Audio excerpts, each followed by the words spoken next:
There's an ongoing debate about the right approach to family policy. So how should state government approach the needs of parents and kids? So children are different. They have different needs. And families are different and have different needs. Again, some people want to have a parent home with the children as much as possible, and that's a great thing also. On this episode, we explore some of the legislative approaches here in Utah and outline a broader vision of family policy that can help frame the entire issue in a better way.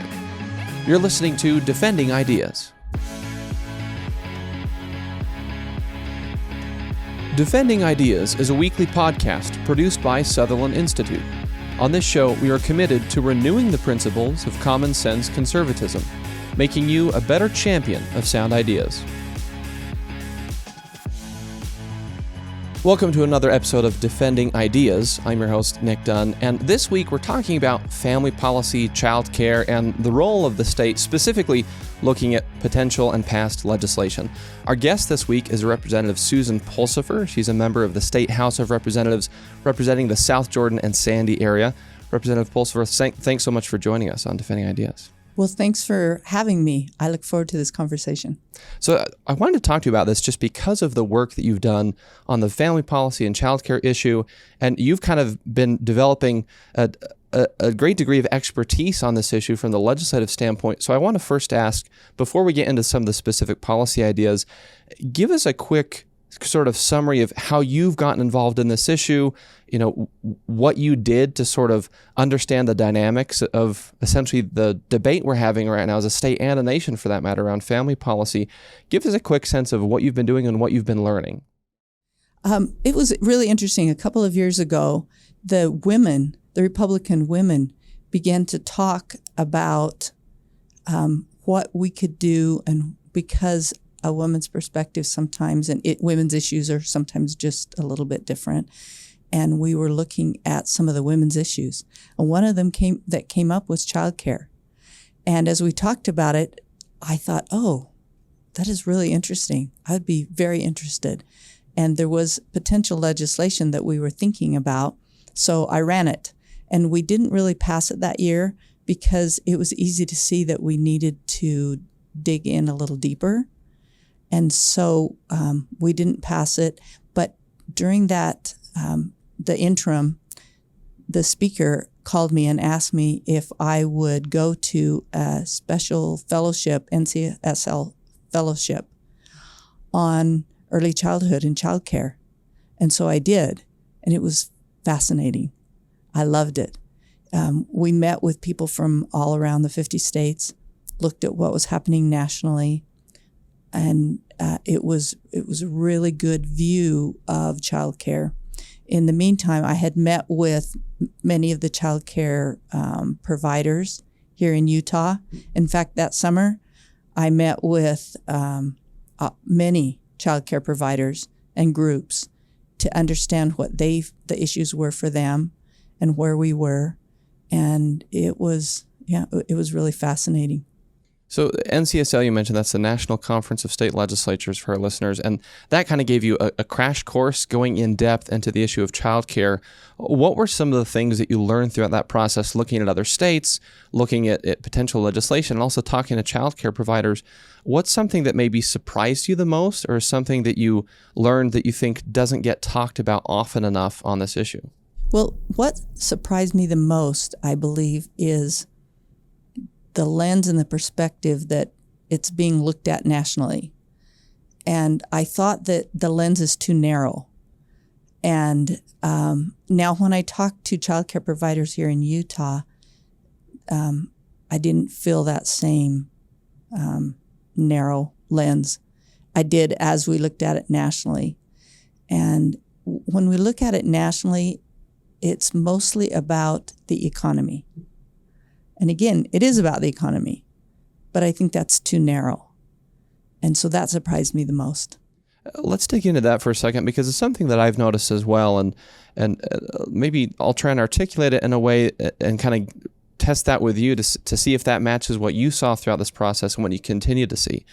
But it seems that family policy and childcare issues are usually framed primarily through the lens of workforce engagement, essentially saying, let's look at how we can, quote unquote, eliminate barriers to work for parents, which usually comes in the form of licensed institutionalized childcare.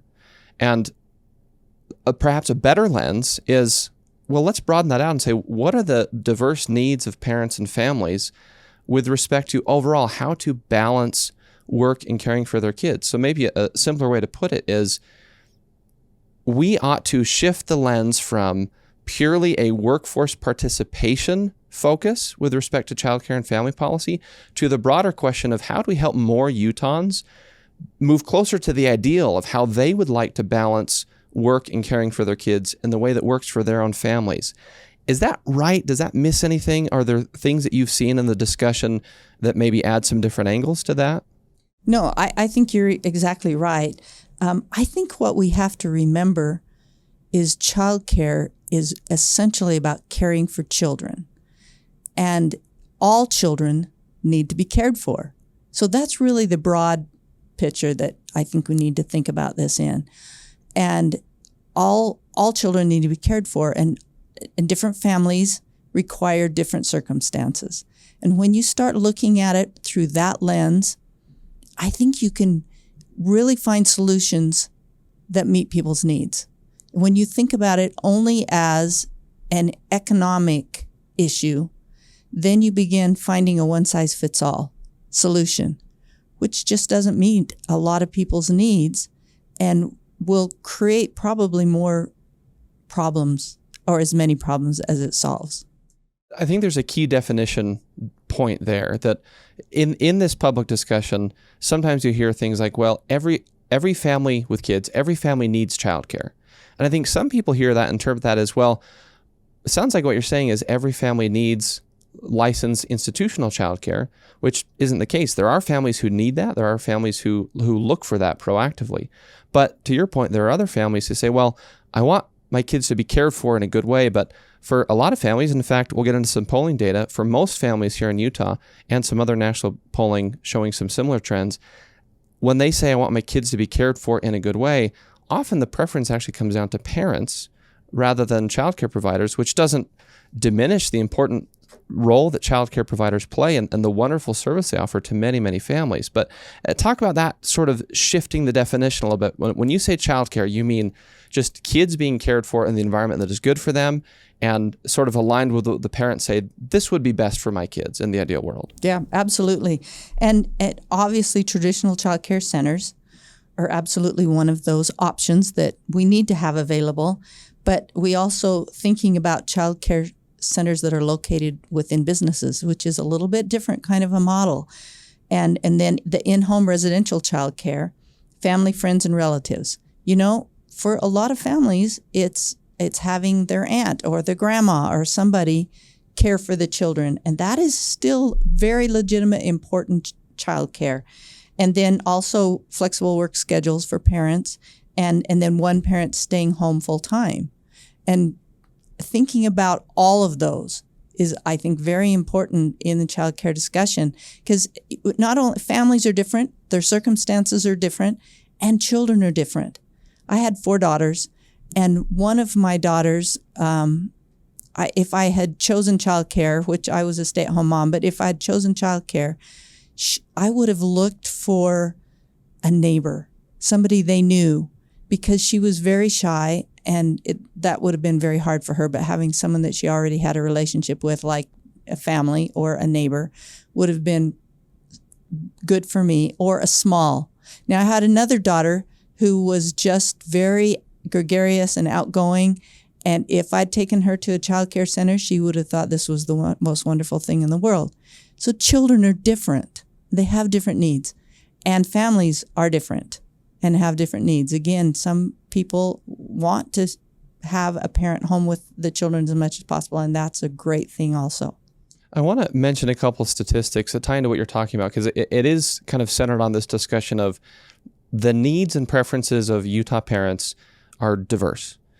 There are some trends we see in the polling data, but not everybody needs or wants the same thing, which suggests to me that the interventions should be well-crafted and targeted to try and address those different needs.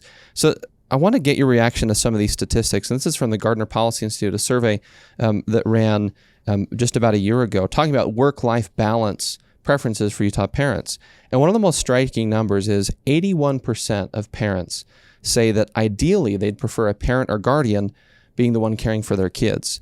And 66% of two-parent households where both parents are working, so imagine two-parent household, both parents are in the workforce. Of those, 66% of those households say the reason they're both in the workforce is because they need two incomes to cover the household expenses. And then the third stat, I throw all this at you and kind of get your reaction to it, but 84% of two-parent households say that if they could meet all expenses on a single income, their preferred arrangement would be to have one parent work full-time while the other parent works either part-time or not at all and then serves as a primary caregiver.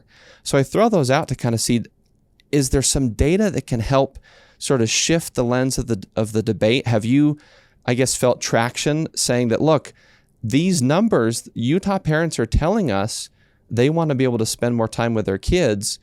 Does that open up the discussion from a public policy standpoint to say that it's not just about the economy or workforce participation, even though that's very important. That's an important part of it. But does it kind of lend itself to being sort of a all of the above approach now? And you mentioned some of those other things. Does that resonate with you? Do you think that's resonating with other folks in the discussion? Well, I think so. And I think where an understanding of what the numbers you just gave and shared, an understanding of that helps think about the policy in, again, and not a one-size-fits-all, which I think, looking at the national perspective, they tend to talk about basically a one-size-fits-all, which is all the parents in the workforce, 8 to 6, and children in traditional child care, but maybe we need to have other solutions. And I absolutely think public policy benefits from that perspective. I think the workforce understanding that can help, because it would be basically public policy, but instigated and thought of by the workforce. And I think when we all understand it through that same lens, we can get much better solutions. We need to take a quick break, but before I go on, I want to ask you, is it fair to say that on this issue, we should not become high-centered on one specific policy intervention, but rather, instead of saying either or, we should say yes and. Yes, there's a place for licensed institutional childcare. Yes, there's a place for at-home care. Yes, there's a place for friends and neighbors. Yes, there's a place for flexibility. Is it kind of let's look at the entire spectrum and figure out how we can use that entire spectrum of solutions to help as many parents get closer to their ideal as possible? Is that a fair way to put it? That's very well said. And I think looking at those, then you begin to say, oh, how can we help this solution? How can we help this option? How can this option is struggling? How can we help that option? And we can try to make all the options available to families. Absolutely. Well, we're going to dive into some of those options because you've been working on some concrete legislation here in Utah, some things that have passed, some of the things that you're working on. So I want to go through that for our listeners.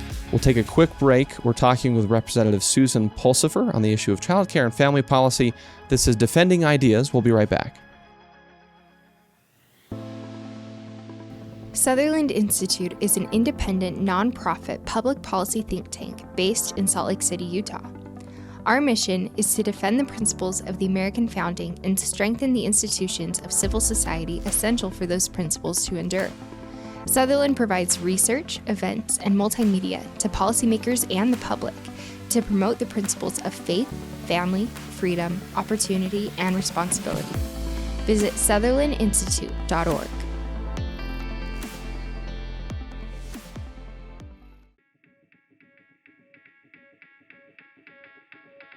Welcome back to Defending Ideas. Before we continue with our conversation about family policy and childcare with State Representative Susan Pulsipher, I want to mention if you like what you're hearing today, please visit us at defendingideas.org. You can find short clips from this conversation as well as previous episodes that you can use in your conversations with friends and family and on your social channels. You can also subscribe to this program on Google, Apple, Spotify, essentially any of the major podcast providers, wherever you like to get your shows. That's defendingideas.org. Representative, I want to continue talking about now essentially solutions to some of the family policy and childcare challenges that we're facing here in Utah. you've been not just talking about this and learning about this, you've been rolling up your sleeves and working on it. There's specific legislation that you have passed. Later, I want to get into kind of what's next and what are you working on for the future. But first, let's give our listeners a quick rundown of here are the things that the state of Utah has implemented, any legislation that you've been involved with, or things that you think our listeners need to know about to say that here's kind of where we are today, here's what we've done. Give us the quick rundown and let's maybe dive into some of those. Yeah. As I was working on it with childcare providers in the community, one of the things that was very clear is that we don't have enough availability in really all the options, most all the options. And so then we were looking at ways that we could help, that what could government do with policy to help create more options. In fact, I do have to say this. I was talking about this issue with someone sitting in a room, and there was someone who was not part of our conversation, and she jumped in and she said, my husband and I had to sign up for a child care before I got pregnant. And I thought, wow, it shows that we need to help increase. And it's because of waiting lists, right? Because of waiting lists. We need to increase capacity. Also, as I mentioned before, I think it's so important to increase capacity in all the different areas because, as I mentioned, children are different and families are different. And if you only have one option, you don't have choices. And we really need to have choices. So one of the things we did at 2022, almost 2 years ago, we passed HB 15. And we were looking for ways to help increase options and strengthen the different child care providers. One of them allowed for a community reinvestment agency to use its housing allocation to pay for the expansion of child care facilities. So as we talked to the business community, large businesses often do have child care provider within their business. And they can do this because they're usually a large facility and there's usually a room that they can dedicate to create a child care center. And then they contract with the child care provider to come in and run it. And then it's so great because the children are right there on the premises where the parent is. She or he could eat lunch with them and that really works well. But a lot of small businesses we talked to said, we want to do that, but we can't, because they don't have the space and the capacity. So thinking about many small businesses maybe banding together to create the same model that the large businesses can offer. So that's where this came from. It's allowing, if there was a economic development space that a city was putting together, that they could actually use part of their housing allocation to maybe put in a child care center. And the same thing. Then the small businesses in that area could contract with a licensed provider and offer that for their employees. And, parents love that. And it makes it easier to get employees. So that is available. Don't know how much it's being utilized, but it should, because it's a great option. And then we also worked with the Office of Child Care to provide startup grants. So say a group wanted to put in a facility, but there is some licensing, there's some costs, there's startup grants available. So they could use it to get it going. So there's also in these housing and transit reinvestment zones, this bill required that a proposal for housing and transit reinvestment zone promote increasing access to childcare as an objective in creating the zone. So again, thinking about a transit center, what a great place to have a childcare facility so that parents can then just drop them off, take public transportation to their place of employment and come back. One of the things that we've seen is sometimes transportation is a problem. And taking your child 7 miles to a childcare facility, maybe that you don't even have a car, or if you have a car, that takes a lot of time to come back then and get in public transit and going. So that's a great option that's now available. So I think it would be helpful for people to do that. So Another thing that we did was we required the Department of Health to adopt rules to allow a provider to provide after-school care for additionally qualified children. So if you're a licensed provider, there's a limit to how many children you can have. But that was hard for families because maybe some of their children were in school and needed childcare for just a couple of hours after school. But the childcare provider had met their capacity and they'd had the younger children, but they couldn't take the school-age children. So the Office of Child Care then increased the numbers when it was after-school children, because those are usually easier to care for than a 2-year-old. So that was one option. We also increased from 4 to 6 the number of qualifying children that a residential provider may care for. So in the past, a residential provider that was not licensed could only have 4 children. And so we thought that was a little low, and if they could increase that to 6, this would be someone just in the neighborhood, in the community, that just watched children but was not licensed. And the total of qualifying children and relatives couldn't exceed 12. So we did put a cap so your own children could be involved too, but we went from 4 to 6. Again, increasing capacity, making it easier. If parents like that option, let's make it more available to them. I want to pinpoint something there because I think it's worth sort of teasing out this principle for our listeners that you've been articulating well that, look, that we have to look at this issue through a lens of there are many interventions to help. And what you've just outlined, there are a couple things in there that are focused on increasing capacity in terms of investment or allowing investment into childcare infrastructure and licensed institutionalized settings for childcare with, business locations or small businesses banding together. But there's also a couple things in there that I would maybe interpret as helping to loosen some of the requirements, obviously in ways that want to align with health and safety of kids. But so if you're a childcare provider, essentially when after school hours start, you can now have more kids if they're of a certain age. And then also what you're saying is increasing the capacity for at-home, home-based providers. So essentially, so far it seems like we're sort of putting our money where our mouth is as a state, saying, yes, there are some avenues to invest in licensed institutionalized childcare infrastructure. There are also some avenues to loosen or alter some of the requirements on providers in a, again, safe and healthy way to help increase the capacity. So are we kind of attacking it from a couple different angles, I guess, is a way to put the question? Yeah, and that's exactly what we tried to do in this bill is, like I said, look at all those different options and say, what can we do to help each option? If there's something that we can do, what can we do to help? And then that increases choices for families and parents.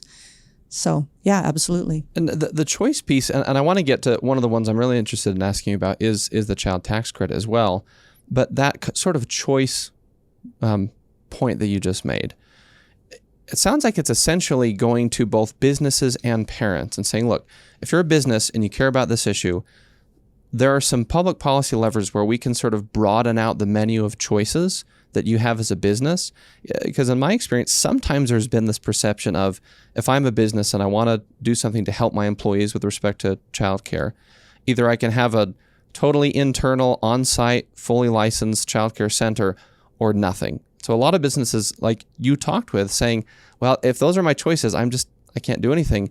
You're expanding the menu, saying for businesses, there are actually a lot of things that you can do to help your employees. And then the same thing with parents, saying that we're trying to broaden the options before you, which again, so far is sort of measuring up to that principle of let's broaden the choice and options for parents and businesses so that between those two groups, they can all have a better chance at finding what they're really looking for. Yeah, absolutely. And you're right. Looking at it from the perspective of the employer, thinking about what can we do to help you have more options, and that helps you to do something good for your employees and to attract and retain employees. And I also thought that it was really interesting as I've had discussions with cities. Sometimes, again, availability of all these different kinds of options in childcare in a city is really important, and it hasn't been seen as important in the past. And so it's been good to have those discussions and say, hey, childcare is good. And again, a lot of the regulations come from the cities. So we've worked with cities too to try to help loosen some regulations for child care providers of all different kinds so they can do their job better. So we're almost at time for another quick break, but we have more time with you. So when we come back, I do want to talk about the child tax credit, make sure there's nothing else we missed as far as past legislation, and then shift into what's next, what's being worked on today, and kind of close out with, let's give our listeners some talking points or some principles to help them have conversations about how to best support families in Utah in a more productive way. So we'll get into that right when we come back. We've been talking with Representative Susan Pulsipher on child care and family policy and some of the progress the state of Utah is making. This is Defending Ideas. We'll be right back. For a deeper dive into the issues you care about, read Sutherland Institute's official blog, Insights and Takeaways. You'll gain deep insights from policy experts and relevant takeaways voters need to know. Visit sutherlandinstitute.org.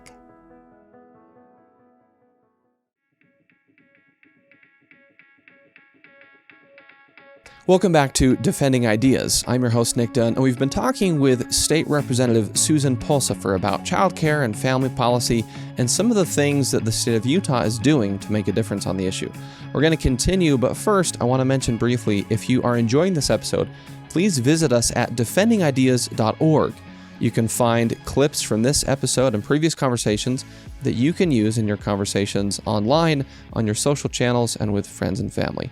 You can also subscribe to this podcast on Spotify, Apple Podcasts, Google, essentially any of the major platforms wherever you like to get your shows. That's defendingideas.org. Representative, I want to mention and see if we can go through for our listeners the child tax credit. It was one of the big things that was passed here in Utah, big in terms of it has an impact on this issue. There was a lot of discussion around it as a mechanism to help not just with childcare traditionally in terms of helping people afford the costs of licensed childcare, but also for parents who say, well, we would love some support addressing household costs, but we also want to prioritize a parent being the caregiver. And so talk about that tax credit that was passed. How did it progress? What were some of the discussion points? And kind of give us your overview of that as a mechanism on this issue. Yeah. This was a bill that was passed last year, HB 170. And the thing that I love about this is it addresses a major component of childcare, which is affordability. And when you think about childcare, as we've talked about, there's a cost associated with all types of childcare, including one parent staying at home, including flexible, maybe a parent staying at home with a flexible work schedule. There's still costs associated with that. And so this is looking at it from that broad perspective and trying to help with affordability. So what the child tax credit does, as it was passed last year, it provides a non-refundable child tax credit enhancement for those with children ages 1 to 3 in certain income brackets. So it is looking at up to about $70,000 filing joint. You would have the option of having up to $1,000 tax credit per child ages 1 to 3. And then you could use that in any way you need to. As I mentioned, childcare has a cost for all options, whether you're doing a center-based childcare or whether you're staying home. That means you're not out in the workforce, and so there's a cost. So you can use it in any way you want. I want to ask kind of how you see that particular mechanism that's on the books now. It's moving forward, being available to parents as maybe an answer to some of what we talked about earlier of sometimes an either-or mentality that can come up in this debate and many issues for that matter. But essentially saying that, look, what you've articulated is things like a child tax credit where you're helping individual households, parents, to be able to better address their household costs. Then essentially they have that flexibility to say, well, we're going to use this essentially financial resource either to defray the costs of putting our child or children in licensed childcare, or defraying the cost of having somebody work part-time or work not at all, like we talked about from the polling data earlier, to be the primary caregiver. So I guess, how has it been received? Do you think that this is having traction with folks who are engaged on this issue to say, look, here's a tool where the government can do something that can help, but it's also not tipping the scales one way or the other for only looking at it through workforce engagement or only through familial engagement? It's sort of saying we're kind of deferring to the parents. We're elevating parents as the decision makers as far as what's best for their work and caring for their kids. And we're also helping them be better equipped to make that decision. Is that resonating with folks? Does it seem like that was a big step forward? It really is. And everyone from the child care community to parents love it, love the idea. And I do need to mention that because it's non-refundable, it doesn't necessarily help the lowest income families, but those families have federal subsidies that they can qualify for. So really, it's helping them too, because once they get to a point where maybe they no longer qualify for the federal subsidies, now they qualify for this. And so it helps with that little cliff that was in existence. So yeah, I've heard really positive. Maybe the complaint is it's not enough, and we hope to do something about that. I want to mention again briefly some other polling data that can then help, I think, transition in our conversation about what's next and what should the state of Utah be looking at moving forward. What are some of the things that you're working on? Again, back to that Gardner survey, Gardner Policy Institute survey, when parents in Utah were asked which workplace solutions were important to help their family achieve the ideal work and childcare situation, 86% identified higher pay, 85% identified paid family leave, 85% identified flexible work schedules, and then the list goes on, but high percentages for things like being able to predict their hours if it's shift-based, having more remote work opportunities, better paying part-time jobs, and also part-time jobs that allow career advancement. And so flexibility, remote work, there were still parents who identified finding affordable childcare as an issue. And so I give kind of all those percentages to help kind of lay the groundwork of, you've articulated kind of what we've been doing lately. Now I think the question is, what's next? What are you working on? What do you think our listeners should be aware of, that some of the discussion points will be moving forward to continue to better help families here in Utah? Yeah. And last year, with the child tax credit, we were able to get this for children ages 1 to 3, but really it ought to be 0 to 5. It's just there's limitations in what government can do, and each year in our own budget, and so we're hoping to increase that so we can go 0 to 5 and help even more families, and maybe even make the tax credit a little bit larger, because it's such an effective way to help all families in all situations. Another thing that is being looked at is just to have government be the model, is looking at creating childcare for our own employees, as we are trying to set the example for others and create those flexible work schedules within government, so that with the state government, so that we can be a model for what we're hoping and asking others to do. I want to pinpoint again flexibility. There's a great quote from Richard Reeves, who's a scholar at the Brookings Institute. He was out here in Utah a little while back where he spoke, and here's the quote that's relevant to this discussion. Reeves said, "We've always been promised family-friendly work, but what we often try and create is work-friendly families." And the reason I read that quote is that I think it helps to sort of encapsulate what we've been talking about, what you identified at the beginning as the lens, the frame of reference on this issue. When you only look at how do we, quote unquote, remove barriers to get parents in the workforce full time, that's an important lens. It's very, very valuable for businesses, but it's not the only lens. We need to broaden the discussion around family policy to say that, it's not just about helping families to be more work friendly, which is sometimes what some of these policies end up doing. It's also about helping our society be more family friendly, which the things you're talking about with flexibility, with what parents are looking for from employers. I love that you mentioned what the state is going to do to try and kind of model that. So I guess I want to ask, as we start to wrap up, what do you see as the role of employers, whether public or private, with if they're saying, look, maybe we're not going to do a full on-site childcare facility, but we don't want to do nothing. We care about our employees. We care about our employees who are parents. We want to do things that are helpful to them. How important do you think it is for employers to engage in that way and helping them to understand there's a spectrum of options? I think it's crucial for employers to understand what we've been talking about as flexibility and having lots of options available for families. It's going to benefit them because they're going to have happier employees. They're going to be able to attract and retain employees.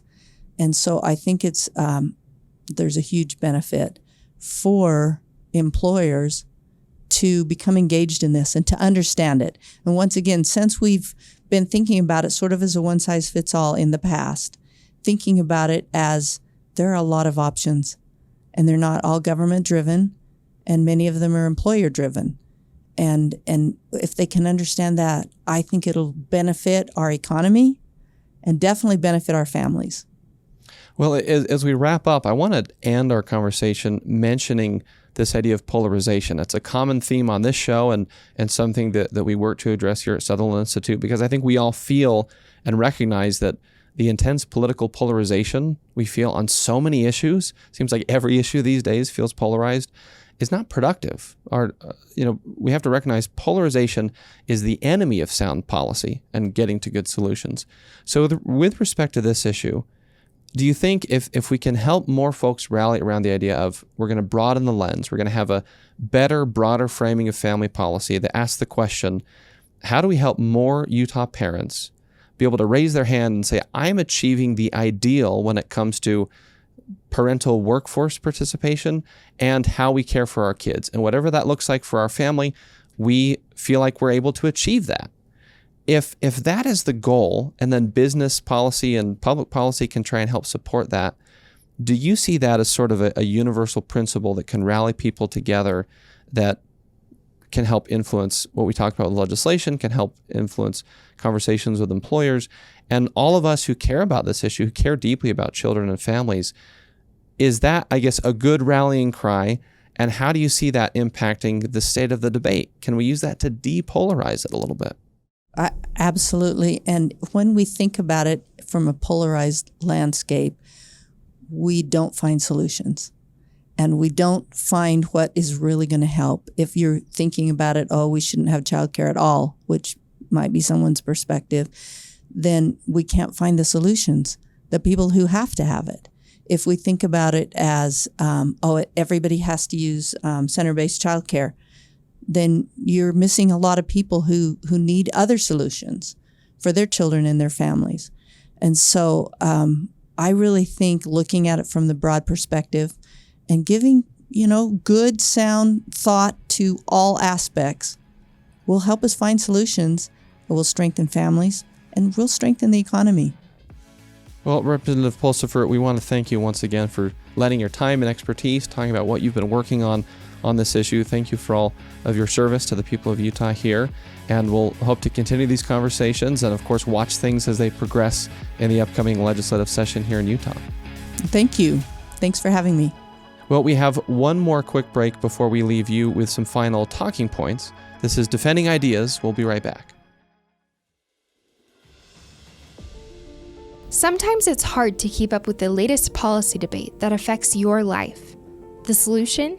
Subscribe to Sutherland Institute's weekly newsletter, where you'll find in-depth insights from seasoned policy experts, compelling multimedia, and advance notice of special events. Visit sutherlandinstitute.org. Welcome back to Defending Ideas. Before we go, just a few quick talking points. If you find yourself in a conversation with somebody about childcare and family policy, where you're debating what the best approach should be to the issue, here are some things that you can share. Number one, articulate that survey data shows strong majorities of Utah parents actually want to prioritize parental caregiving. They're also looking for the flexibility to be able to do so. And that means they're looking for the work situation that best meets the needs of their individual family. Number two, remember that the needs and preferences of Utah families are diverse, which means that public policy can include a suite of targeted options that are designed to help empower parents to move closer to their ideal care environment that they think is best for their kids and the best work situation that supports their family's needs. And number three, you can help reduce polarization around this issue by leading with that broad aspirational goal, because that should be able to pull in many different perspectives on the issue and also make room for a number of different potential policy solutions that can help make things better for families and businesses. We hope you have enjoyed this episode and that you feel better equipped to defend some of the ideas we talked about today. If you liked what you heard, please visit us at defendingideas.org. You can find short clips from this episode that you can share on your social media platforms and in your conversations with friends and family members. You can also subscribe to this podcast on Google, Apple, Spotify, any of the major platforms wherever you like to get your shows. And lastly, if you want to support the work of Sutherland Institute, please visit sutherlandinstitute.org/donate. Thanks again so much for joining us on Defending Ideas from the Sutherland Institute in Salt Lake City. I'm Nick Dunn. We'll see you next time.